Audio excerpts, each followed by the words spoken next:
What is up, everybody? Welcome to another edition of Raw and Relentless. Today, I had my friend Kate on. Actually met her through social media because of jiu-jitsu, because I became obsessed with jiu-jitsu in the last few years. And, she has a lot of life experiences that I thought would be valuable. So I reached out. I'm like, hey, will you come on my podcast? And it was really great to talk to her. I really appreciate how vulnerable she was and talking about all her personal story and her personal struggles and what she did to overcome those. So enjoy, like, and comment. Thank you so much for coming on. I really appreciate it. So I started following you. God, it's got to be at least 3 years ago, because I'm the type of person, when I started jiu-jitsu almost 4 years ago. It'll be 4 years ago at the end of this year. And then when I start something and I get involved with something, I become obsessed. And so I start learning and seeing what everyone else is doing. So I started following a bunch of jiu-jitsu people. And you're a brown belt. Are you a brown belt under Fight Sports? Is that who gave you your brown belt? Yeah, I won Masters World at purple belt, and Cyborg gave me my belt there on the podium as brown belt. That's awesome. So I started following you because you were doing a lot of cool drills and stuff like that. So, I'm trying to absorb a lot of that stuff. So how long have you been doing jiu-jitsu? This year will mark, I think it's 11 years. If it's 12, I'm just doing math incorrectly, but I'm pretty sure it's 11 years. Oh, wow. So what got you into jiu-jitsu to begin with? To begin with, it was a random guy who asked me to go to a women's self-defense seminar. And I was like, sure. I just moved to Miami. I didn't know anyone. He was Brazilian. So I went to the seminar and I kind of naturally picked up on it. And I just fell in love. I was like, what is it? What is this that we're doing? And they were like, it's called jiu-jitsu. At that time, it was more self-defense jiu-jitsu versus sport jiu-jitsu. But then I tried out a few academies, and then I fell upon, Fight Sports just randomly, and trained there until I moved here to St. Pete. And now I'm at 10th Planet St. Pete, just training only no-gi. But yeah, it's transformed my life in ways that are pretty unexplainable. I think when you do something for that long and you go through those periods of your life, like I started when I was 23. Yeah, I think 23. I'm 35 now. So it's like you go through so many stages of relationships, hardships, your 20s to your 30s, and just the evolution of who you are and who you become inside of those developmental stages in your belts are just so, it's really transformative when you stick with jiu-jitsu longer than your blue belt. I agree. I'm only a blue belt, but I can tell you it's definitely changed me. It changes your confidence. It changes how you look at life, how you look at problems, all of that stuff. So yeah, I thoroughly agree. Yeah, just to physically push yourself. I think as a woman too, it's really cool to know that I could defend myself if I needed to. And the fact that you have those skill sets, just for someone to even push you or approach you, to have that balance, to have the awareness to grab the wrist or the head, or to, to understand the portion of the body that's imbalanced at a certain time. And they're so vulnerable when someone doesn't know anything about jiu-jitsu. So I think it's not only important for men and women to both learn how to just defend yourself, whether you're going to train jiu-jitsu for a year or 2 years or 3 years. I think every single person needs to learn how to throw a punch, defend themselves, get out of an attack, and to walk with that type of confidence. Because I've seen some guys in fights and you're like, wow, no one knows what they're doing. Yeah. Is the going from Fight Sports to now 10th Planet, is the technique very different? Yeah, and that's something that I definitely had a harder time with in the beginning, because I trained traditional Brazilian jiu-jitsu for a very long time, gi and no gi, but I've always loved wrestling. I always loved no gi. Fight Sports was really big on that. And coming to 10th Planet it's like another language. It's like a whole nother system. So it's just very different. My coach, Peter, he's incredible. And so is the 10th Planet system, but it was pretty challenging and still is to come from, okay, I've learned this way for so long and I'm open to learning, but I just don't put the same amount of time on the mats that I used to, because I'm pursuing my business. I'm just maturing. My body doesn't want to fight at the level that I used to. So, I'm like, oh, I don't know if I'll ever get my black belt. It definitely takes a toll on your body. That's for sure. Yeah. So I just love to roll. I love the community aspect. I love to flow, the technique. Hmm. That's pretty much two times a week. That's where I'm at right now. So at Fight Sports, were you mostly gi, or did you? Because 10th Planet is mostly it's all no gi, right? It's all no gi. Yeah. So I had the decision when I moved here to St. Pete. I was like, I could either find a mediocre school that does both gi and no gi, or I know that 10th Planet is going to be really good at just no gi. So I chose to, say, I'm just going to do no gi. I'm not really competing anymore. Hmm. Kind of hung up my hat in that aspect. So, yeah, but Fight Sports was equally gi or no gi. I trained both just as much. So So competitive days are over. there is like this like little itch in me to fight, but I don't know. We'll see. I'm not going to say that it's completely gone, but the drive to be on the mats and to fight and to train to fight, my body's just like, I don't want to do that Yeah, anymore. yeah, I get it. I get it. Yeah. I just competed last weekend at Chicago Open, How'd and you do? I don't even want to talk about it. Um, well, I think the frustrating thing for me is the when you actually get out on the mats at a competition, it's way different than the mats at the gym because your Hmm. nerves are like heightened, like your senses are just going on overload. And so the frustrating thing for me is like if those guys that I competed against, I know like every guy says this, right? But if those guys were in my gym, I know that I would have done. Hmm. It would have been way different. The outcome would have been way different. But just my nerves just get the best of me.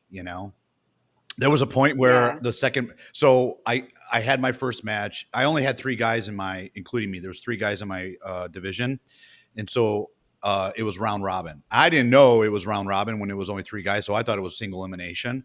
So Hmm. I lost my first round by judge's decision. And so I walked away. And then my teammate came up and he's like, "Yo, you're going again." I'm like, and I was like, at that point, I was already deloaded, right? I was like, okay, I'm done, Yeah. right? And now I've got to get re-hyped again. And so I went out there, and the second guy, like, I literally was like, I was passing his guard. I was circling to north south, and I rewatched the video, and I just gave up. I don't know why, but I just gave up. Mm. And so it's just frustrating. I think a lot of it is the last time I competed was at Pans, and I haven't competed since Pans, and so you kind of get that competitive, awareness. You lose that, and I had Hmm. tore my pec in that time span. So this is the first time I've competed since I tore my pec, and I Hmm. think just having like 6 months of not competing, you lose that Yeah. awareness or whatever you want to call it. So it was frustrating. Long story short. I'm sure. I'm sure. I think the more you expose yourself to those environments, and when Hmm. you really think about, you got to be a little off your rocker to go into a willingly fight someone who's trying to either cut your oxygen off or Hmm. break a limb. Right. And it's nerve wracking, but Hmm. I think it builds so much courage. Like Hmm. you think, oh, I could do anything if I'm like going in front of crowds of people to fight someone. And you learn so much through competing, whether it's like, addressing your nerves, the anxiety, like the adrenaline dump after, like just the more you do it, just like the more you podcast, the more you do anything, like you'll get more Right. familiar and those nerves will begin to decrease, especially coming back from an injury and not having competed for some time. I don't know how I would do. Like, I feel like if I were to step back on the mat and compete, I would just like not care and just be like, let's go. That's awesome. That's awesome. Um, so where was I? I was going to ask you something about that now, and I completely spaced. It's So okay. in that, what made you move out of Miami to St. Pete? You know, I wasn't happy. As a short answer, I Miami has made an incredible difference in my life and for the purpose in which so many things developed, like my podcast, my business, the things that I've went through. But at the end of the day, I was like a young 23-year-old that moved there. I didn't know one person. And, I was going through a hard time for a long time, just like people pleasing tendencies, like toxic abusive relationships, just kind of really self isolating, overtraining, overworking. And, I just got to this place where I thought I'm doing all that I can and I'm still really unhappy. And I think everywhere you go there you are, but I thought my time has really expired here and I want more peace and calmness and stability, because Miami is a very Mm-hmm. fast-paced life. Like I Mm-hmm. don't even drink or do drugs. So like living there for so long and not even engaging in that type of scene, that it's kind of all like that. Mm-hmm. Um, I was just ready for change. I was ready for something new. And I think when you're at that point where you want to face a lot of things in your life and confront things and address why you're not happy, or, I had a ton of relationships in that time span where I felt like I couldn't really necessarily not see that person or keep like running into the same story, the same narrative. And I was like, I want to change. I want Mm-hmm. something different. I'm not that person anymore. And I think I really believe that you can't get well or heal when you're still in environments that made you sick. And Sure. so I knew like I wasn't strong enough. I kept cycling back to old patterns and old cycles in certain aspects of my life, all while being a really highly functional, depressed person. Mm-hmm. I still was going to the gym, not wanting to be here. So, yeah, that just kind of, after the ayahuasca trip, that just kind of really opened my eyes to Mm-hmm. see like, this is not what I want Mm-hmm. and I'm going to change it. And I just kind of like picked up my stuff and left one day. Wow. And you moved to Miami from where? Connecticut. I'm from Connecticut, Southern Connecticut. And what made you move out of Connecticut? Originally, it was a relationship, a young, naive relationship where you're like, oh, I love you. I'm going to move there too. And it's funny how like people are placed in your life to just move you places. Cause I Mm-hmm. moved there by myself. I got a job opportunity at a boxing gym 6 months earlier than the guy was supposed to move down there. I moved down there. Within 3 months, I left that job and that relationship. And I was like, all right, well, I just moved my whole life down here in my car, in my Honda Accord on a train, and I can't move back home. Like I have to make it. Sure. And I stayed in my car for 2 weeks after that 3 month period. Wow. I got an apartment. I remember I got an apartment and he was like, it's $1,400 on South Beach. And I was like, I literally only have $1,200 in my account. And he's like, okay. And he let me move in, and I got a roommate. She lived in my kitchen for like 2 years. So it was just really special. Those times were really special. And I think a young person's development, when you say, I could have moved home. I had a home, I had a family, I had people that I could have went back to, but I was like, man, I just moved my whole life here Mm-hmm. and I got to make it, and I'm going to make it, and I'm going to stay. So, Mm-hmm. Do you think, looking back, that was obviously that was the best decision for you because you're still there, right? In Florida, yeah, at I least. think, oh, yeah, yeah. I love Florida, and I loved Miami for the purpose that it served. And I still have friends and great memories there. And I also have some dark memories too. Mm-hmm. But yeah, Florida, I love Florida. I love the warm weather. It's just the lifestyle of always being outside, the active lifestyle, the healthy lifestyle in Connecticut. It's just, there's winter, there's dreary weather. It's like you Mm-hmm. can't walk anywhere. So I Mm-hmm. love Florida for that matter. Yeah, totally. I get it. I've got a ton of family in Florida, St. Pete and Tampa area, and No way. yeah, tons. And Florida is, God, the humidity is horrendous. It's and the I'll bugs are take that over the ginormous. snow. Yeah. Now you have a business called Phoenix Fit, right? Mhm. And you started that in Miami? Just as I was leaving. Okay. Just as I was leaving Miami, I was like, all right. I had been working on it 8 months prior to that, almost a year, and I just couldn't get it together. I was like calling it wholesome perspective. It was like really hard for me to focus on developing it and putting my like idea into something that's like manageable. It flows. It's something I could sell. It's something I could teach people. And yeah, I left Miami, and 2 months I'd launched it, and I was in Miami for 2 months. And then after I left Miami, I got my first two clients. So So explain Phoenix Fit. What exactly? Because it's more than just like athletic or a personal online personal training, right? You're way deeper than that, correct? yeah, so when I launched Phoenix Fit, I made myself really uncomfortable. I said, I don't want to personally train anymore because I wasn't happy with that either. And so when I launched Phoenix Fit, I said, I'm going to quit personal training, make myself uncomfortable, and make this work no matter what. And so it actually has nothing to do. I do online programming on the side, but Phoenix Fit an entirety has nothing to do with physical fitness. Mm-hmm.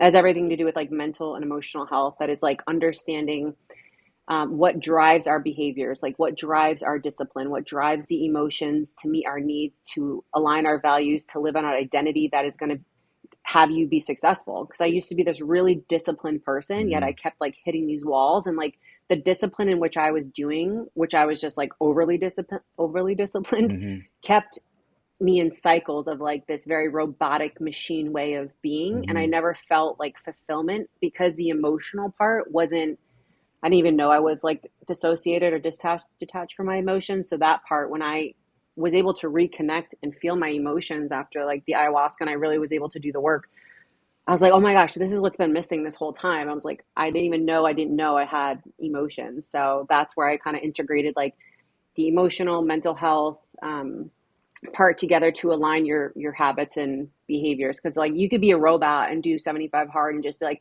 I'm going to do this and this, but like, is it really lasting? Is it really integrating into your personality, into your belief system, into your everyday daily habits? Mhm. So So, I mean, because you didn't study psychology or anything like that, right? no, so I did a few programs with Tony Robbins, and I've Mhm. invested in like certificates. I've done landmark education. I've done a ton of their work from like 16 to 23, communication programs, leadership programs. But college was not really an option for me, as far Mhm. as like Mhm. the academic is not my strong point, Mhm. with like the ability to like read and write, write papers. That was something I really developed through like my podcast and like Mhm. forcing myself to like learn and read in that way. But I always say like life is my greatest teacher and lesson. It's Mhm. like you could read about an eating disorder or abusive relationships, or you could, work with someone who overcame it and like came through it and knows that wisdom from like deep down inside. All while psychologists and therapists are incredible too, but like there's a different type of like knowledge and awareness and wisdom that comes from personal experience and personal transformation when you come to the other side to Mhm. be, fully aware of that. Have you studied NLP at all? A little bit, yeah. Tony Robbins is big Mhm. into Huge. NLP. Yeah, he's like one of him and obviously Jordan Peterson. Yeah. They're like my two favorite like guys that I really said these are the two men that I like really admire and love. That I'm not going to be this person who like studies everything, and like I study certain therapies for sure to understand like dialectical behavior, Mhm. EMDR, all these things. Mhm. But Tony and Jordan are like my two core people that I continuously pull knowledge and wisdom from. Yeah, those guys are great. So the hierarchy, we are a Carlson Gracie gym. So Okay. the professor that gave the black belts at my gym, their black belts, he is a master practitioner of NLP. Oh. Huge Tony Robbins fan. Like he goes to all of Tony Robbins events. He'll go to every NLP seminar that's going on. He used to practice NLP on the side, but now since COVID, he's kind of focusing more on the gym, trying to rebuild his business. And he's Mhm. offered to train me in NLP, which is something I've wanted to learn for years and years and years. I actually did when I first opened my business. I did a Tony Robbins like business coaching. I'm doing the quotes Mhm. business coaching Yeah. thing with one of his guys, and then again, I become obsessed. I start learning about all of these different tactics, and NLP is huge part of his practice. So yeah. Yeah. And I think like when you're a person of business, you need to be great with people. You want to Mm-hmm. sell something, you want to work with people, you want to connect with people, you want to be make people feel seen and heard and understood. You need to be good at like these basic fundamental things of like human emotion, communication, Mm-hmm. how to deal with difficult conversations, how to lead people. So I always encourage people like learn about people. Like I've seen great people who are good at the art that they do, but they're not good with people and they don't Mm-hmm. thrive because they don't know how Mm-hmm. to handle communication or hear people from a perspective of more curious or openness. They're hearing it from their own filter, not Yeah. really understanding. So what personally in your life made you go down that path of trying to become more self-aware that way and become more fluent in human behavior that way and coaching people to improve? Yeah, I think I was my own lab rat for a really long time. Like I couldn't understand how I could work out and eat healthy and still feel the way that I felt. Mm-hmm. And like being this very disciplined person who would wake up at 4 a.m., run, eat egg whites, go to the gym, work all day, train jujitsu, do Olympic weightlifting, come home and still want to like check out. I didn't understand why I was doing all the things and I still felt the way that I felt. Mm-hmm. I went to doctors, I went to hormone specialists, I got all this comprehensive testing done. I mean, you name it, I did it. Besides medication, I said, I know I could heal myself and I need to understand what this is. Mm-hmm. And it was just my own personal drive because I'm like, how can I be this kind of a person? How can I keep putting in this effort? And, I thought at one point, my father's side, there's a long history of mental health, in the family illness. And I remember I was like, maybe I have dad's brain. Maybe I have maybe there's something really wrong with me. And it was honestly, that was my last straw when I went to ayahuasca. I was like, I've done everything and I'm going to do this. And I don't even do any sort of psychedelics on the side, recreational. I never did it. Mm-hmm. And that was something that, besides my relationship to Christ, but that was the most transformative healing thing that I've ever done in my entire life. And it was the hardest thing for sure. So So that that was was, yeah. Sorry to mean to cut you off. no, it's okay. That was the other aspect of following you that I found super intriguing, because this is something that I've been wanting to do myself, is ayahuasca. And you mentioned it a few times now. So Mm-hmm. explain what made you finally go and what was your experience when you actually did it? That's a long podcast, but in a short nutshell, I was in 2018. I had just gone out of a really, really what I didn't even know was an abusive narcissistic relationship. Mm-hmm. I felt completely like I was in my own mini cult for many years and didn't even realize it. And when I got out of that, I was so confused. I was so lost. I was like, oh my gosh, what just happened, right? And Mm-hmm. so I was following Aubrey Marcus, and he was talking about psilocybin and microdosing.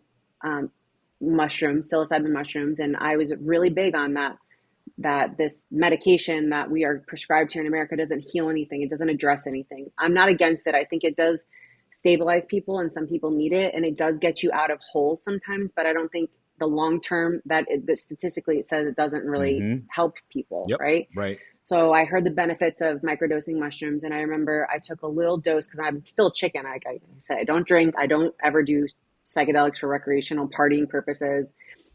And I remember walking on the beach that day and feeling as if this cloud that's always been over me was lifted off. And I was like, whoa, is this what life's supposed to feel like? Just Mm-hmm. this small glimmer of joy and relief. Mm-hmm. And it was a very, very small amount. I mean, microdose, you're talking you don't feel any sort of psychedelic, Mm-hmm. experiences from that. So then I just went down the rabbit hole because I started doing that for 3 months straight. It pulled me out of this hole. It was able to help me feel and experience my emotions in a safe place. And then I just started studying psychedelic work and trauma. And then that was only good for so long because there was a lot of other things that transpired from 2018 to when I went to go do ayahuasca. And leading up to the ayahuasca trip, I was in my first healthy relationship, and that was more scarier and triggering than any monster that was abusive towards me. And I Mm-hmm. was like, oh my gosh, I don't know why I'm responding this way, and I don't know why I'm afraid of you. And there's so many things I think there's something really wrong with me. And all while I was not reacting and explosive or this crazy person, I was just internally just sitting on the couch with him and feeling like I had to leave and not being able to fully be present with him and just feeling like something bad was always going to happen. And you realize that when you're in the presence of a safe person versus when you're always dating, abusive people, you don't realize the chaos and the pain that you're in. But when it's quiet and safe, Mm-hmm. all emotions come up. So Mm-hmm. I left on a 5-day notice. I told him, I was like, I don't know what's wrong with me, and I'm going to go out there and heal. And it was so transformative. It awoke in my nervous system, Mm-hmm. which was also really hard. I could feel for the first time when I got back, and it was just it's hard to put into words what it did for me and what it's continuously done. I've never done it after that, Mm-hmm. but it's something that really, really heals people, and it's a plant in the jungle Mm-hmm. that Yeah. we're missing the mark on a lot of things when it comes to true healing Mm-hmm. and trauma. Did you see aliens? No aliens. Oh gosh, I was in my childhood with my dad when he was a little boy, processing his trauma from sexual abuse and oh gosh, this is so radical, but my whole life I thought it was normal to think like that you want to check out. I thought everyone thought like, oh, like the ideation of like not being here anymore and like, killing yourself was like a normal thing everyone thought, because I thought that as a little girl. Mm, And so one night in the ayahuasca, it's so crazy. I attended my own funeral by suicide. And wow. my parents were in the front row of my funeral. And I remember walking up to the casket and looking over that person that was dying and dead and just giving her so much love and like completion of like, there's that part of me that always wanted to die was like finally dead. And Hmm. it's like crazy to even say out loud, but I've told that story many times. And it's like no amount of therapy, no amount of self-help book, no amount of anything could ever do what like those personal experiences like did, because I never had a thought like that after that experience. I've read a lot of that about people that do ayahuasca. It's one of two things. It's either they see aliens or like gods, or they see their own trauma and it helps them face Yeah. their trauma. Yeah, it was like bullying, bulimia. It was like all like I heard people laughing at me in school with like being made fun of because my learning disability. And I remember like having to like work through that. I was so sick one time for like 10 hours. I was like nauseous and like purging. And it was like, I was addressing all the eating disorder stuff within me. And it's like, oh gosh, it was just so radically transforming. I felt love for the first time, like actual like love, like the Hmm. presence of love and Hmm. joy and peace and like yeah. And I faced a lot of things that I felt like were passed down in my family. I felt like Mm. there's just been like generation of like addiction, alcoholism, sexual abuse, divorce, overmasculated women. And I felt like I really was able to like work through that in that entire like almost 2 weeks I was there. Yeah. That brings up a good point. I mean, another thing that I've read too is, they always say like alcoholism or eating disorders or drug abuse is hereditary, it's genetic, but Hmm. it's not the actual act of that. It's the trauma from that situation that is passed down generation over generation, which then repeats the behavior. So it's not so much the Yeah. behavior that's hereditary, it's the trauma from the behavior that's hereditary. Absolutely. I felt like no, like why would I think like, oh, I want to check out, or why do women keep dating abusive men, or why do these things, these patterns, these cycles, these thoughts, these incidences keep happening? And I'm Hmm. like, I want to stop this. I don't want to be this woman in this family that continues on and dating broken men. Hmm. And so afterwards, did you feel like I'm healed, or did you feel like, okay, now I know what work needs to get done? No, after that, it was so radical that I didn't know what to think or feel. That's how radical it was. I actually ended up getting, it's called a stellate ganglion block. Have you ever heard of that? Isn't that where they do the injection into the nerve? Yeah. So I was like, okay, so when I got off the airplane, the guy that I went to do like that loved me and I Hmm. was struggling with, he actually broke up with me right off the Oh, airplane. So geez. I was like really confronted then. I was like broken. I was able to feel, because normally heartbreak, I'd be like, I'm just going to go to the gym, ignore this. But now Hmm. I could feel things. And I was like, oh, wow, this is really hard and difficult, Hmm. which was perfect timing. Like everything worked out perfectly the way it was supposed to. But as like the months went on, I went back and touched my hand on every single stove that was hot in my life, whether that was the relationships, the toxic ones, like those friendships that were one-sided, the business deal that wasn't going through, the money that I wasn't asking for. And it felt bad. Whereas before it felt normal to not feel anything about it. And I was Hmm. like, oh wow, like I actually can't coexist within this environment anymore. And Hmm. that's what was really propelling me, because I was suffering so much, because I was like, the veil had been kind of like lifted off of my eyes and I was able to see and feel. And my nervous system was, um, it wasn't numb anymore. And so I was experiencing life through the lenses of a person who could see, hear, and feel and identify this isn't okay. Whereas before that wasn't the case. So Hmm. I started to gradually touch my hand on every stove, which was also a blessing, because you got to know what, I think when you come back and you're just like, everything is roses, it was like, no, I had to relive that and re experience that from a place of like being who I was then versus who I was in the Mm-hmm. past. So Mm-hmm. I was really having a hard time. And I went to this center and I was explaining my symptoms. And she's like, it sounds like you're feeling your nervous system for like the first time. Hence, I've done all this work. I've done this long journey of healing, and no one's ever mentioned a nervous system to me, which is Mm-hmm. Mm-hmm. kind of crazy.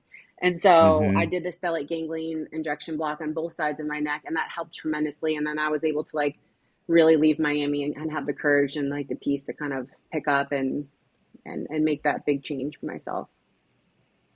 So do you think that because it sounds like a lot of post ayahuasca was confrontation, right? Actually confronting situations and feelings. Do you think that you were not confronting those things because you were just in survival mode? Hmm. Absolutely. And like that's like one of the biggest thing Phoenix Fit is based off of, because like my life really started to transform when I started to confront things that I was afraid of, because I Mm-hmm. thought, why am I running away from this guy that I think is like the best thing that's ever happened to me, yet I'm running away. Like I have to stop and face the monsters that are like chasing me, and I Mm-hmm. have to just confront it. And I went to the jungle with that intention, and then coming back I was like, I need like these things and these behaviors that I think are nice are not nice. They're people pleasing. Mm-hmm. These relationships where I have to neglect and sacrifice my needs, which I didn't even know what a need was. I learned that from Tony Robbins. Like, this doesn't work for me anymore. Mm-hmm. So, yeah, I had to just be like, I'm so sick and tired. I think when you get to rock bottom and you're like so sick and tired of being sick and tired that you really have nothing to lose but everything that you're not. Sure. I'm like, let's take a chance. Like, I'm here. I'm a hard worker. I know I could put in the work. I'm going to choose me probably for the first time in my entire life, Mm-hmm. and let's see what happens. And that was like when I was like, I'm going all chips in on Phoenix Fit and my podcast and just making this huge life change. And then ultimately, like a year went by, and I was like, kind of, I think we all want a home and we're all looking for more. And then that's what ultimately led me to Christ. And that was Mm-hmm. like the ultimate seal on the everything that just kind of came together. So, Sure. Sure.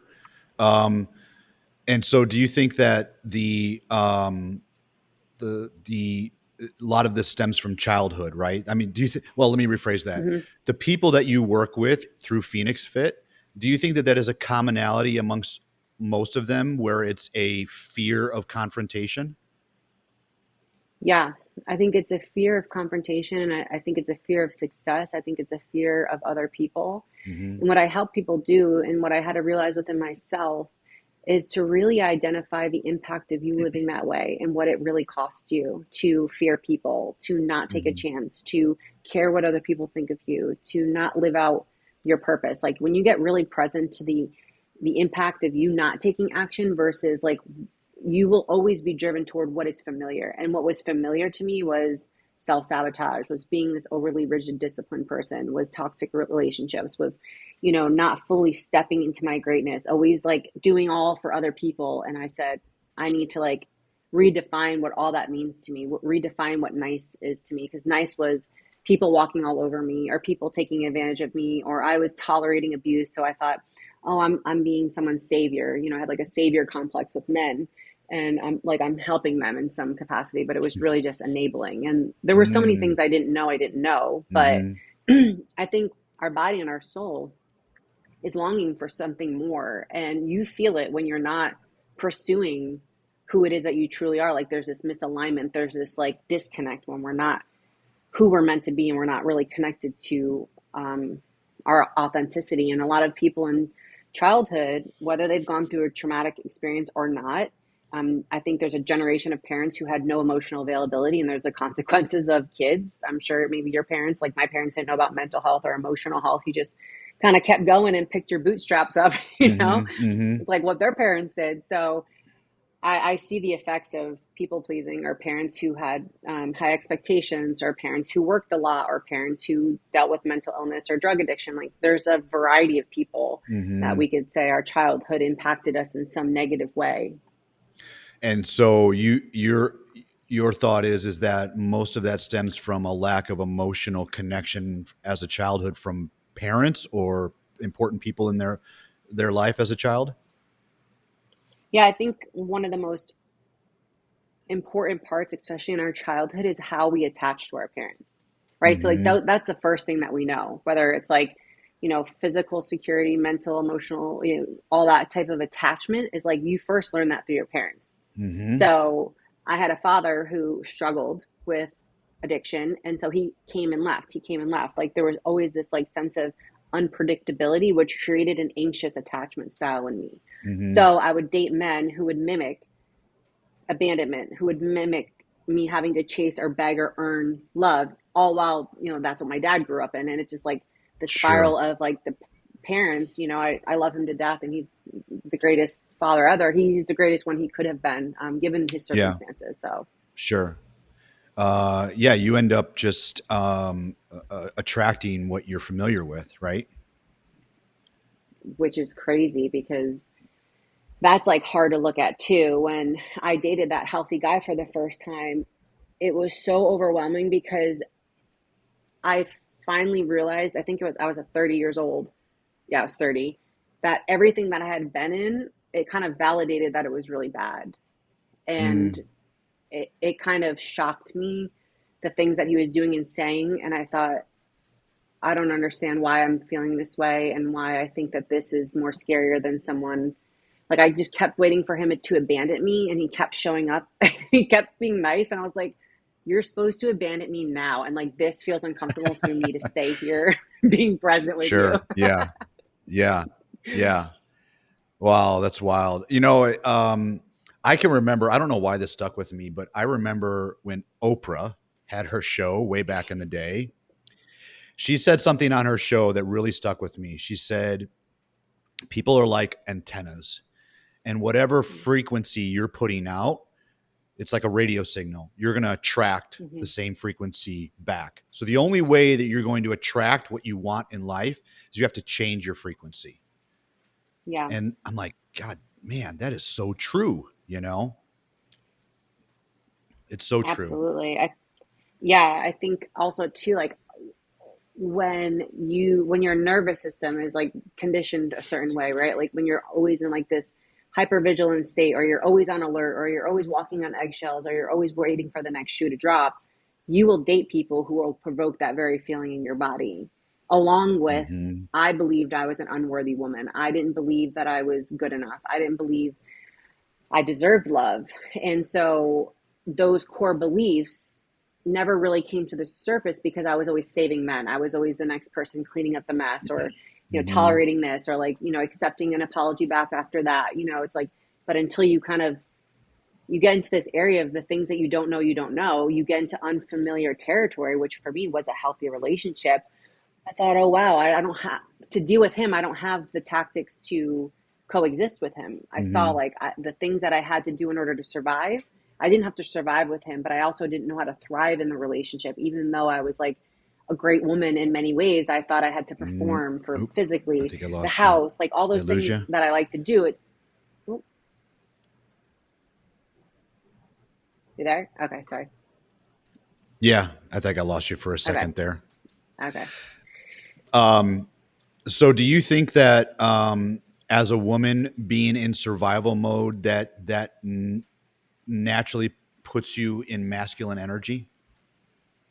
Absolutely, Okay. absolutely. I think, yeah, when you are not in survival mode, you could thrive, and when you're in the presence of a masculine, safe man who provides security, stability, and leadership, I think you could rest more in your feminine energy, because when you have to survive, and you Mm-hmm. have to take the reins, and you have to be your own man in many Mm-hmm. ways. Mm-hmm.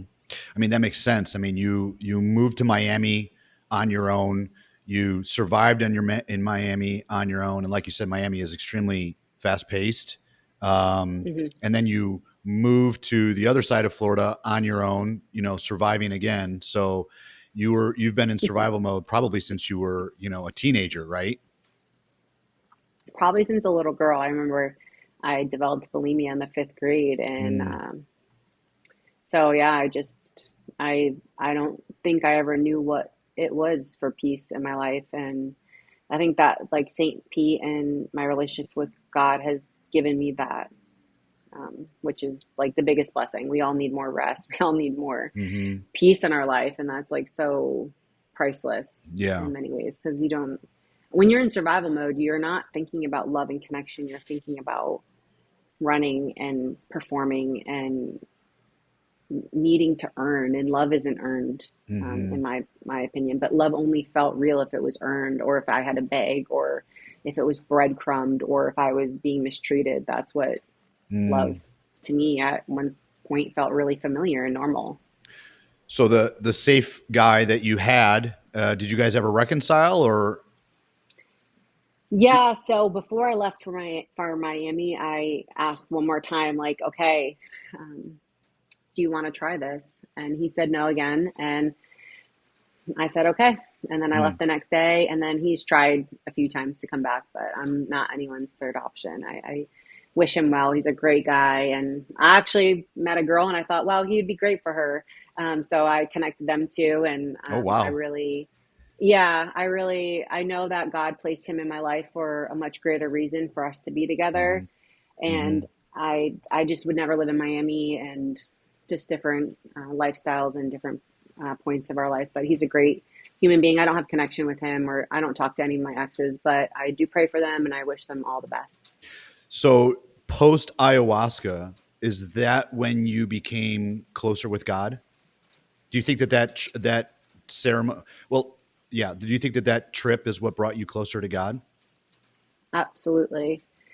And I know that might get some backlash with the sense of, like, I know that there's some opinions about the psychedelic realm and Christianity. And I do think, yeah, if you're trying to find your God in psychedelics, and if you're trying to continuously go back and not be fulfilled in God or his word, then I think there is some disconnect. But I think as far as like trauma, for trauma purposes and like medicinal uses, it's, I don't know why, like, okay, but then you're going to get put on a prescription that is approved by a doctor that's synthetic, made by man, when Mm-hmm. this stuff is from literally the jungles, that's Mm-hmm. made by God. But I do think that there is this point where people keep going back feeling like they don't have it and they need more, they need more, they need more, where I don't think I'll ever probably do it again. And I think Mm. that because my relationship with God, and I feel like it was the last piece that was missing, it was something I wrestled with for a really long time. And I was always a person who believed in God and a universe and all that, but never like Jesus and that way. And so I wrestled, and I kept Mm-hmm. showing up to church, and I didn't know why. And I kept trying to read the Bible, but it wasn't registering. And I finally, like, the last heartbreak that I was in, God is so good. He uses all things for his glory. That was the last thing that led me to Christ. And so I was just like, all right, Mm. last thing. Is your family Christian? Do they go to church, or are you kind of like the pioneer? I'm like the pioneer. My brother had recently given his life to Christ a few years ago.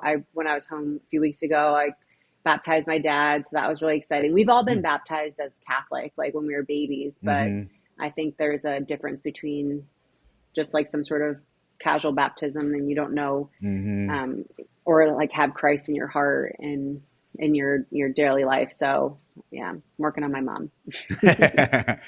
Yeah, I grew up Catholic as well. I went to parochial school from K through 8, and I can remember I went to a different church one time with some friends, and there was actually a baptism going on, and it was really strange for me because this was a non-denominational Christian church, and they were Hmm. baptizing this adult, and then when you're Catholic, it's like once you're born, you're getting dunked in that tank, right?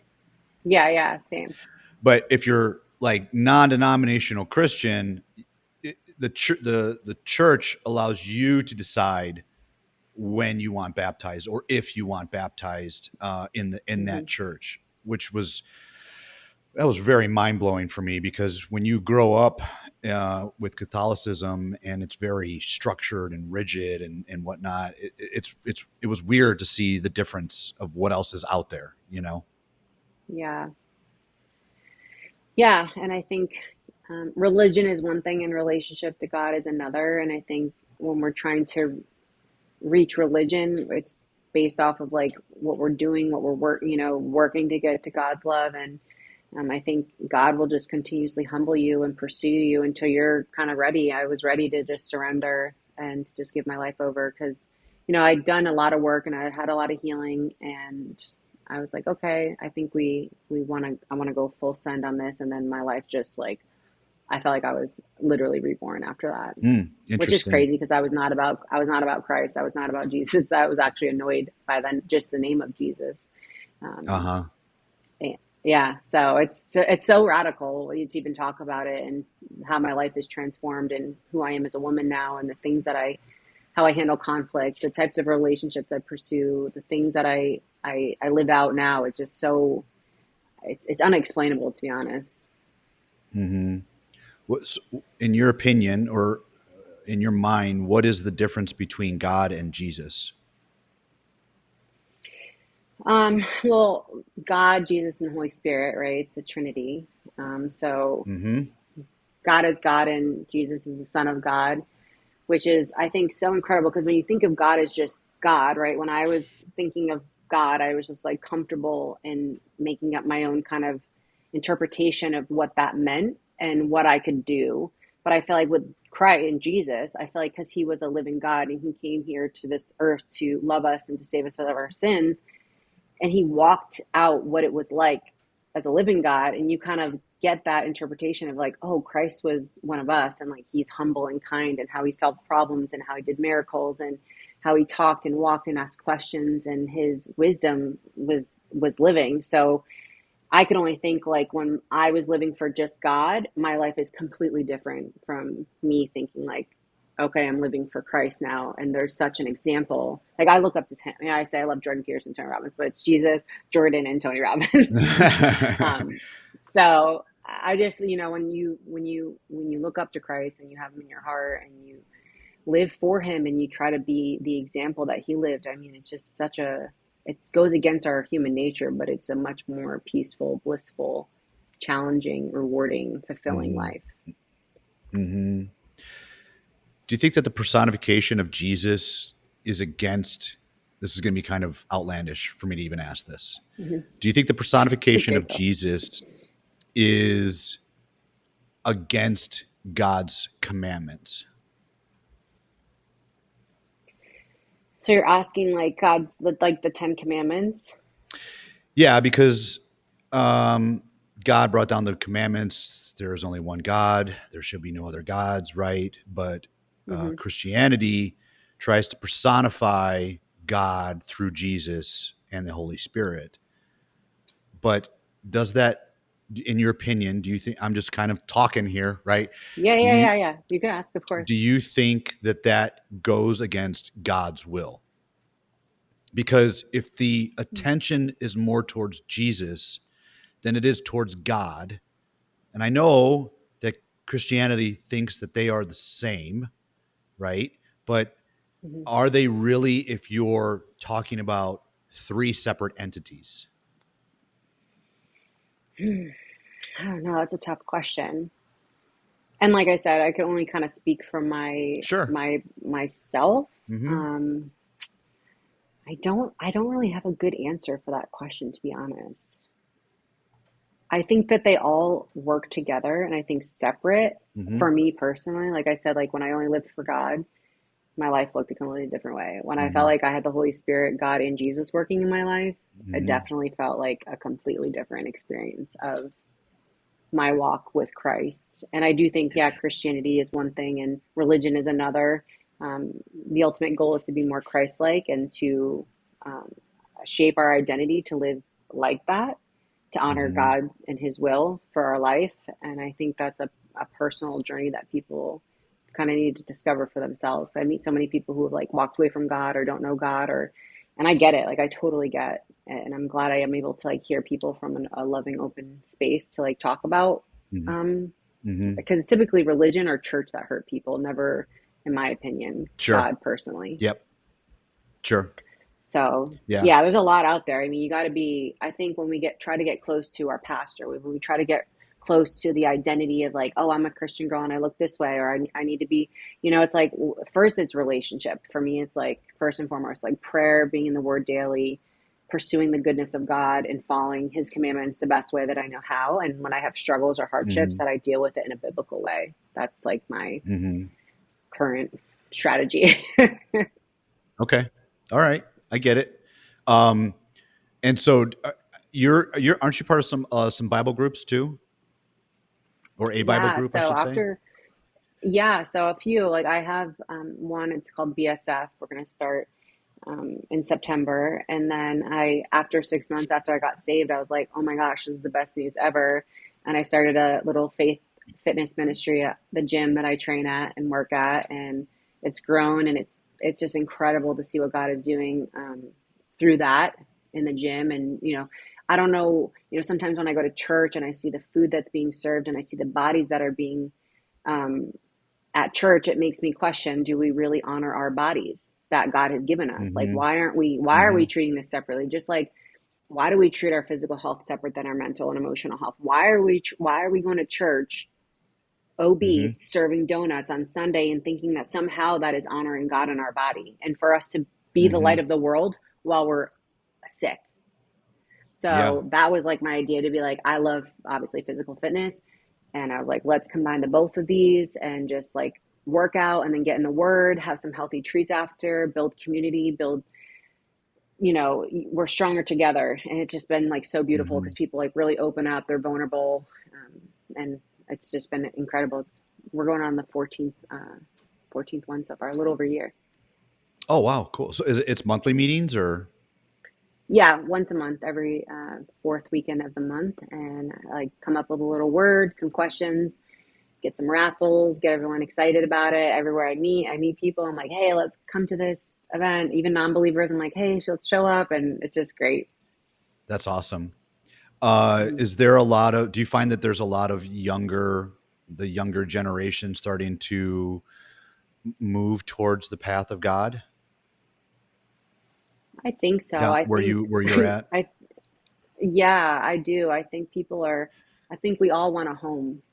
Whether Mm-hmm. that home for you is Christ, whether that home for you is something else, but there's one thing that we'll find a home in something. And when you find the home in other people's opinions, through relationships, through your money, through your bank account, through all that kind of stuff, which I've experienced what the world has to offer me. And it led me down Mm-hmm. this rabbit hole of depression, anxiety, never being enough, constantly working. And I think every human being wants something more. We want peace, we want assurance, we want truth. And I do. I think people in this day and age, especially, it's quite wild out there. I think we're all looking for some answers and for some better ways to like live out in this world. Mm-hmm. Yeah, I agree. Yeah. How do you feel?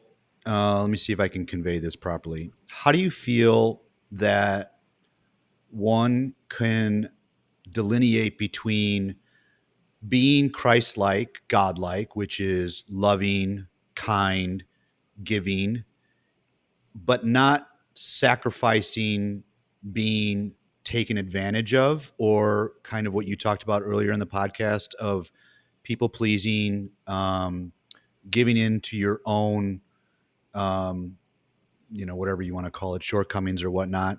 How do you think that you deal with that and handle that without losing yourself, if you're trying to be like Christ slash God and not become um, depressed?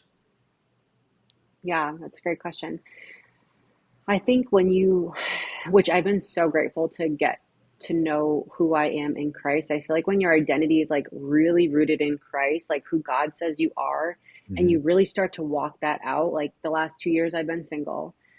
The last relationship I thought was it, and it wasn't, and it broke my heart. And the last two Mm-hmm. years have been like crickets. It's been like no dating, no interaction with the opposite sex, living in celibacy, and Uh-huh. really just getting to know who I am with him, without the outside Mm-hmm. noise, without like a relationship. And I think when you have that peace and that understanding and that grace and that love for yourself, you're never going to want to compromise that for anyone else. And so it's so Mm-hmm. easy to not know who you are in Christ, and you find your identity. Like God knew, like if he gave me a husband and a baby right away, I would have found identity in being a wife and a mom immediately, right? Because Mm-hmm. I desire Mm-hmm. that so much. Mm-hmm. I can't wait for that. But he's like, no, this girl's got to be single for some time to like really know who she is outside of all of those her business, her podcast, her relationship.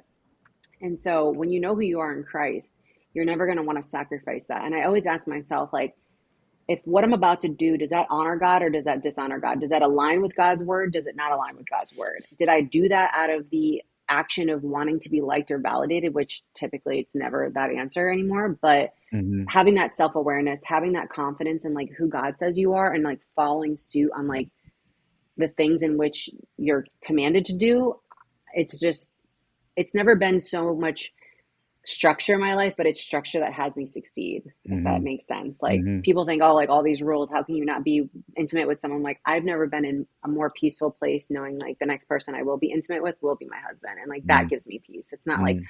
oh, let me fleshly desire this and this hookup culture and this ghosting culture. It's just like, I do not want to be a part of Mhm. that. Yeah. Right. Right. And you find that hard in general to date with that mindset? I mean, because like you said, like nowadays with with Instagram and TikTok and OnlyFans, I mean, guys, Yeah. people in general have access to all of that stuff and the pravity of it. I mean, look, I'm guilty, right? I follow some Insta Mhm. hoes. I mean, it is what it Bo, is, let's but unfollow that today. I'm following up with you. You're unfollowing. but I Come on, mean, do you find that that's that's low vibration. yeah, you're right. You're right. It is. Uh, do you find that that's hard, finding that type of person? I'll tell you what's hard. It's hard to have low standards. It's hard to be a woman of not having her value. It's hard to date incompetent, weak men. It's really hard to Mhm, date people who aren't sure about you. It's hard to date abusive men. And that's what I realized when you become more afraid of the harder things that lead to no good results, then you'll make a change.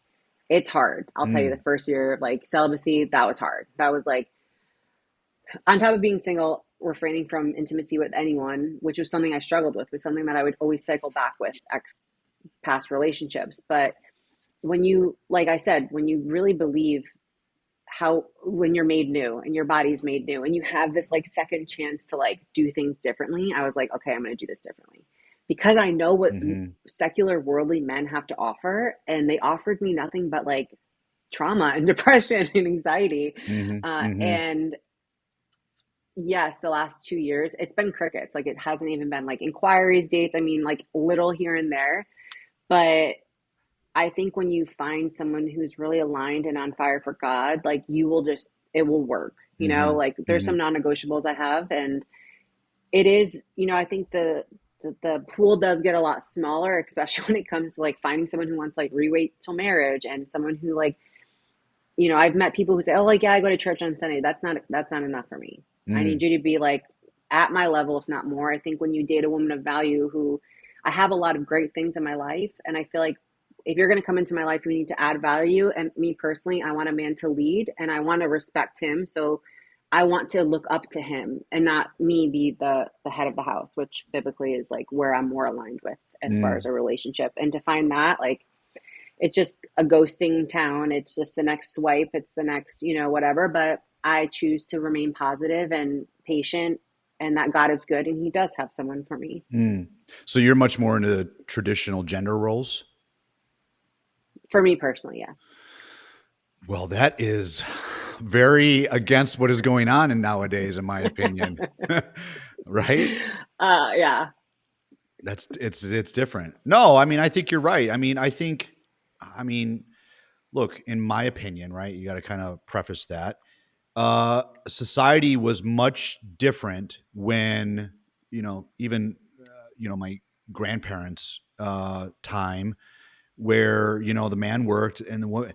I think that there has been a complete devaluation of the family union and what a woman does to run a household. Hmm. When you are let's just say a stay-at-home wife with kids, that is a full-time job. Like Yeah. kids are assholes Yeah. and they are a lot of work. And to think that there is no value in that, I'm sorry, you're wrong. There is Yeah. tons of you are now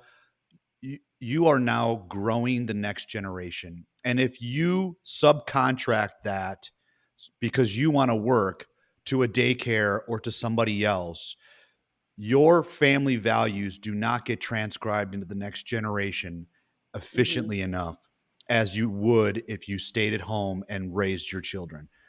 And now I'm actually Amen. seeing a lot where I have a lot of friends that are now doing homeschooling because the school corporations, the education system is also not aligning with core family values, right?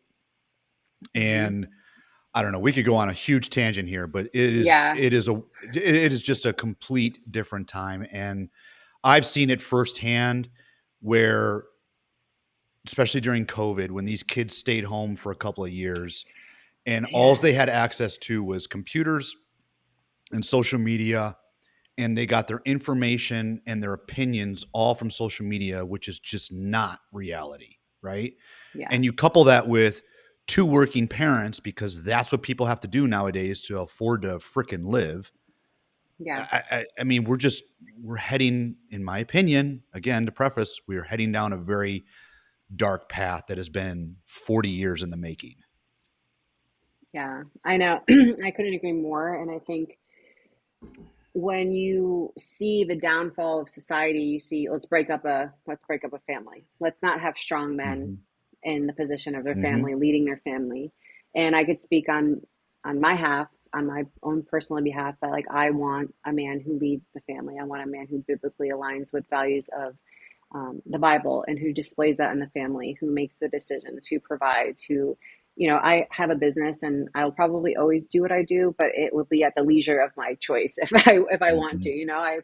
Mm-hmm. I have my own house, I make my own income, I do all these things, which is I think always great to have that little bit of confidence to if like someone passed away or if something happened, like God forbid, you have those resources to have income for Mm-hmm. sure. But yeah, it's very, I mean, some of my friends, they work just to put their kid in daycare. Yeah. It's like, well, it's like I personally want to raise my kids and to teach them and to be connected and to love and to just grow the family together. And yeah, I love to cook, I love to clean, I love to love, I love to nurture. And I Mm-hmm. think women look at that as sometimes as it being like a weak thing, or like I don't know, like almost like it's a shame to do that. Which it's Mm-hmm. like Mm-hmm. to say, "Oh, I love to love a man and I love to serve him and I want to just like dote on him." You're Mm-hmm. looked at like you're crazy. Yeah. And I've worked with a few moms who we've had to work through the fact that they're so ashamed to say I'm a stay-at-home mom, to have to Mm-hmm. instill the confidence to say, when someone says, "What do you do for a job?" I've had to work with numerous women to say confidently that Mm-hmm. I'm a stay at home mom and I get to raise my kids, Mm-hmm. which is There's crazy. high Which, value in like, that. there's such high value in that. And like, if you're an incredible, like, Mm-hmm. homemaking is an art. Home, like cooking and cleaning and Mm-hmm. laundry and nurturing and making a home beautiful, all while like maybe you're a mom who wants to like make something on the side, have a little bit of a side hustle, Mm-hmm. make that income. Like, that's also desirable too. So you could do it Sure. all. It's a personal thing Uh, that I want. So yeah. yeah. No, I think that's one. I think that's great, because here's the thing: is kids are only in the house for so long, right? If you're married to somebody Hmm. for 50 years or however long, 75 years, um, your kids are only going to be in the house for 18 years before they're out. Hmm. Well, as a mother, if you were a stay-at-home mom, you need to have some other outlet other than your kids, right? Because Hmm. otherwise you lose yourself in your kids. Yeah, So I think that's good that 100%, like, a woman should have a little, like you said, side hustle or something else, because you don't want to lose yourself because you're so absorbed in your kids, which I see very often as well. So there's got to be a balance. totally, totally. And I would just be at the gym all the time if I had no financial responsibilities. Yeah. That would be my side hobby. Yeah. Yeah, no, that's great. It's such a lost art. It's such a lost art. It's a Yeah. shame. But I'm starting to see more and more of that coming back. But man, is it hard, because the cost of living is just, it's crazy anymore. It's crazy.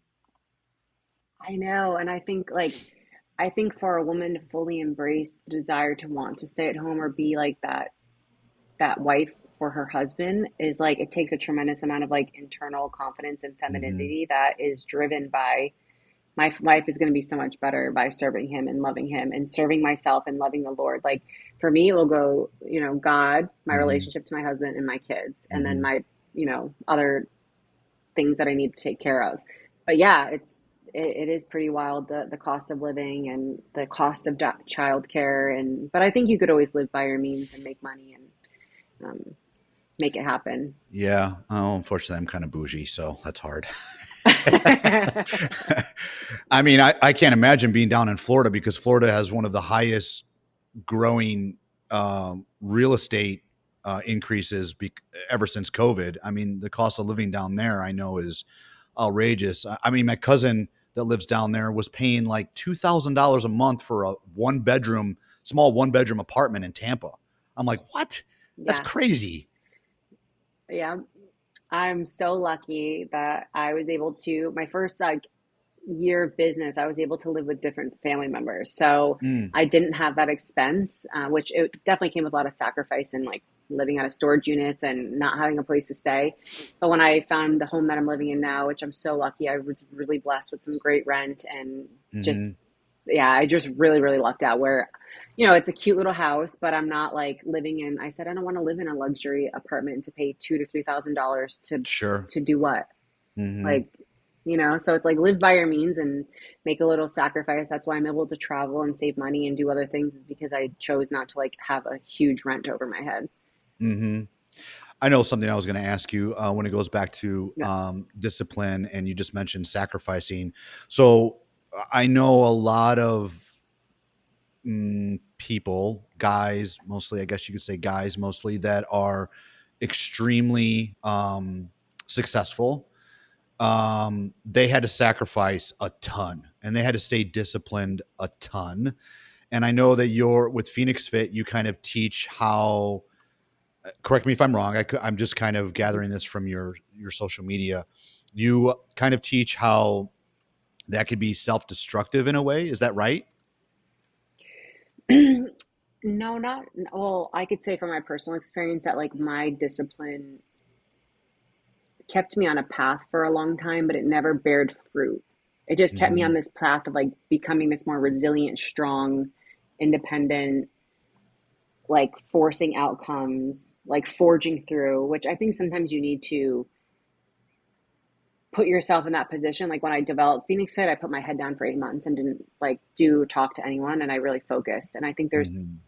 I have a lot of balance in my life because I had a tremendous amount of imbalance to where I really honed in on things at certain periods of my life that I said, like, this is all kind of like you, like, I'm just focusing and becoming obsessed with this, and that's all I'm doing.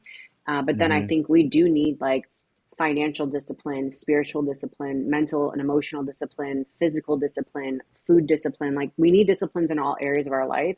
And Mm-hmm. sometimes when we're too much of one thing, it could actually tarnish those other areas where I was a very, you better believe, even if I wanted to check out that day, I was going to crush weight. I got a concussion one day in jujitsu and my eye was out to here and I still did like my deadlift program for that day. And it was like ripping 225. My eye was like bleeding only because in my head, I was like, I need to do this because that's what I said I was going to do. Yeah. I'm Yeah. like, Yeah. thinking back, I was like, maybe I should have like rested and like not done that that day. I get it though. I'm the same way. Yeah, I get it. Yeah. Yeah, where I feel like a lot of women aren't like that, but I feel like a Mm-hmm. lot of like that. I had a lot of masculine drive and energy in me my whole life because that's Mm-hmm. what survival like mode does, right? And like Mm-hmm. I was what I lifted, I was what I produced, I was what I ate, I was what I looked like, and that's what I was always driven by. Mm-hmm. All while it kept me out of a destructive lifestyle, but I was exhausted and I was burning out, and I was, my body really started to shut down at like 29. I started to like go into these huge sleep episodes. So Mm. with discipline, I was like, okay, when I got the emotional aspect, I was like, okay, why do I keep showing up in these relationships? Why do I keep doing this behavior? I got really curious about like, we all have our needs in life. We have a need for Mm-hmm. certainty, uncertainty, growth, loving connection. Mm-hmm. So Tony Robbins talks a lot about that. And one of my greatest needs is uncertainty. And so that's Mm. why I love jujitsu. That's why I love entrepreneurship, but also being with toxic men fulfilled that need of uncertainty, all Mm. while driving a belief that I wasn't worthy or good enough. And I really valued kindness. And it kind of looked, I was like, I was being kind when I was being mistreated and I would forgive them. So like, had all these moving components that were like functioning, but they weren't firing and wiring in a way that was producing and bearing fruit. It was just like kept me in this Hmm. kind of like robotic way. So that's what I kind of, you know, established with people in the beginning is like your limiting belief system, like your values, your needs, and kind of driving yourself and your behavior from that perspective of Interesting. discipline. So do you think that, Yeah. yeah, do you think that you just kind of redirected the uncertainty towards your entrepreneurship rather than shitty men? No, well, you know what? Like the healthy guy, right? That's a level of uncertainty I was not familiar with. So Oh, okay. I told myself, like, okay, the next person who I'm going to be with, which was 2 years ago, I said I'm going to be like the most vulnerable I've ever been. I'm going to be like the most love. Like that was a level of uncertainty that I intentionally, like Jordan Peterson talks a lot about, like voluntarily exposing yourself to the things that you're afraid of. You don't become less afraid, you become braver. And so I really take that onto my life. Like Mm, I do things when I'm afraid, and I used to run away from my life trying to fix something at the same time, where now I'm like, no, I stop, I face it. I'm going mhm, to expose myself to the thing that I'm afraid of. I'm going to build courage and discipline from that perspective, not from this place of like running away. So yeah, like uncertainty was leaving Miami. Uncertainty was saying, I told myself with Phoenix, I said, I will succeed no matter what. The one thing I'm not going to do is give up. I don't care if it takes me 3 years, 5 years, 10 years. I'm going to see it through mhm, until I can put a roof over my head, food on the table, um, afford my expenses. And that took a year to get to. My first year of business, I made $23,000. And I think a lot of people mm, don't want to do that. They don't want to put themselves in a position. I had the opportunity to make money with personal training, but I said, if I don't close this door with personal training, I will always be comfortable not really pursuing Phoenix Fit 100%. So I said, let me close this yeah, door. I'm not doing it because honestly, I'm not happy making $60 an hour standing in a gym training anyone anymore. And I said, I want mhm, to double mhm, that in time. I want to work from my computer, and I'm just going to not give up. And that was like my only mhm, non-negotiable. I said, if I don't give up, I can't fail. So it's just a matter of time until I succeed. It's not when, but if mhm, I'm going to mhm. make it. And that was just like my whole mentality, like head down. Like I left Miami, I left the relationships. I was like all chips in. So That's another thing that I learned from Tony, and I use this expression all the time: burn the boats. When you get to the island, burn the yeah, boats. burn the boats. Yeah. Yeah, and it's 100% true. I mean, Yeah. it is anything that you want to be successful in life, you need to burn the boats. Period. And that's one of the reasons why I named the gym Grit. So I was actually a World Gym franchisee before my franchise agreement Uh huh. expired. And I'm like, when I was trying to figure out what brand I wanted to go with, I was kind of thinking about going with Crunch because I really like that brand. And then I didn't end up Uh-huh. doing it at the very last minute. Like I can remember, like it was 12/31/2019 is when my franchise agreement was expiring. And I was literally like, I was supposed to go on an elk hunt in November with my buddy. I had to cancel it because I could not decide, am I going to go with Crunch or am I going to start a new brand? I think I ended up developing the Grit Fitness brand in December. So we had to come up with the logo, the branding, all of that stuff with like less than 30 days. Um, and that's why I decided with grit is just that you need grit in order to go Yeah. and achieve anything in life, even if it's weight loss, right? If it's something as simple as weight Yeah. loss, you got to have grit. You can't just do it for a few days or a few weeks or a few months and think if you don't see results right away that it's going to happen. It doesn't. It takes time. It's just like owning a business. Everyone always sees the end, the finish line with most people. They don't see Mm-hmm. the 400 meters that they had to do prior to that to grow to get to that point. Yeah. And it's with anything in life, you have to have grit to continue forward. And that's exactly why I named it that. And then 3 months later, COVID hit and I had to shut down the gyms. I But kind of remember that. I remember seeing your story. yeah, Gotta have and grit for so COVID. that's right. You gotta have grit to push through that. And that was terrible because we were closed for almost 3 months. And I've talked about it to this day. Even to this day, we are nowhere near the amount of memberships that we had pre-COVID. We thought we lost Yeah. 1,000 memberships through COVID, and we're still not Wow. there. Mm-hmm. So, but you don't give up. You just keep, all right, what can we do better? What can we do? Can we do this differently? Can we do this marketing differently this way? Can we maybe add this equipment, do this, do add this service, whatever it may be. We're always trying new things because you don't give up, period in life. You don't give up. That was my Yeah. soapbox I love speech. that. I love it. No, I love grit. I watched a reel on Instagram and it was like, it's not about discipline. It's not about like, I don't know if you've seen that one. It's like, it's all about grit. And it's so Yeah. true. It's like, I think growing up in survival mode and growing up kind of in my household, like it was kind of always a war zone. Mm-hmm. It developed like my survival tactics now as an adult, as a healed woman, benefit me because like you're like, oh man, like I know how to persevere. I just knew how to persevere in the wrong way, right? So Mm-hmm. now I'm like, Mm-hmm. okay, I could apply that same like amount of like survival tactics, but in a healthy manner, right? Like Mm-hmm. just redirecting that like uncertainty to another area. I'm like, okay, if I could be overly disciplined in this, I could be disciplined in like my standards in which I want a husband, you know, Mm-hmm. and like you kind Mm-hmm. of refocus it. And yeah, people give up. Like I meet people all the time and they want to sit down and talk with me. I say, I will tell you what I did when I started my podcast and my business. And I bet you won't want to do it Mm-hmm. because I Yeah. started when I didn't know. I started with a $25 microphone. I Yeah. started like on the floor. I had like nothing was in place. I just kept going. And one thing I Mm-hmm. say to people, if you're consistent, you'll win. Mm-hmm. Yep. You just got to keep showing up. My podcast, it's like I just showed up every week. I set the bar really low with Phoenix Fit. I didn't care about how much money I made at first. I just said like, let me just keep going and just keep doing this. And Mm-hmm. with time, you refine and you invest more money. And like, but I was in a position of no money. I was in a position of no Mm-hmm. resources at that time. So, But that hunger is what drives you, right? And look at you now. You've got how many episodes of your podcast? 215. That's awesome. I think the stat is it's something crazy like 99% of it's over 90% of podcasts stop after 20 episodes. Yeah. And So, I think too, when you like, my intention was that, you know, I always thought to God, I didn't understand why God kept waking me up at one point in my life. I was like, I don't understand why you want me here. I don't understand what I'm here to mhm, do. But this can't be for nothing. And I felt like my podcast was a place in which I really have shared my life and my personal transformation and healing and the things that I struggled with. And I was doing that for 2 years, almost 3 years before I launched Phoenix Fit. But when I started my podcast, the vision was always Phoenix Fit.